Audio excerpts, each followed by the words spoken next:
Lisa, the question that we have today is, while many interpreters have been working remotely and are very experienced in working via over the phone and video remote platforms, a lot of in-person interpreters today are asked to provide services over remote platforms as well. This adds additional stress, additional anxiety, creates additional challenges.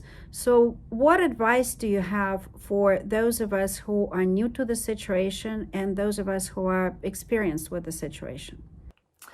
My personal experience facilitating through a virtual platform such as this is that what it really does is it requires just a different level of attention and a different level of focus. So we have to be a little bit more present, a little bit more alert, a little bit more mindful.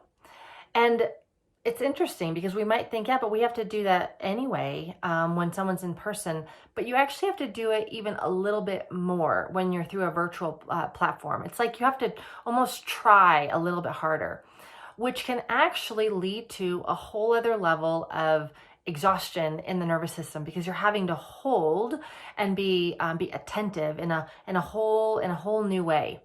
So that's one thing that I'll mention. The other is that even though you're on the other side of the camera, you're still feeling the activation of being a part of the conversation. So when the individuals that you are helping be a bridge for in communication, when one escalates or someone starts to feel anxious or sadness comes in, you're still going to feel it even though you are on a virtual platform, which means that your nervous system is still going to be affected in the conversation. And with that, you're still being asked to be able to translate, which requires you to be able to still access your prefrontal cortex. So just because we're moving from an in-person experience to a virtual platform doesn't mean that we can stop regulating. In fact, because of the first thing that I said about how we need to maybe even be a little bit more attentive, we actually may need to regulate even more.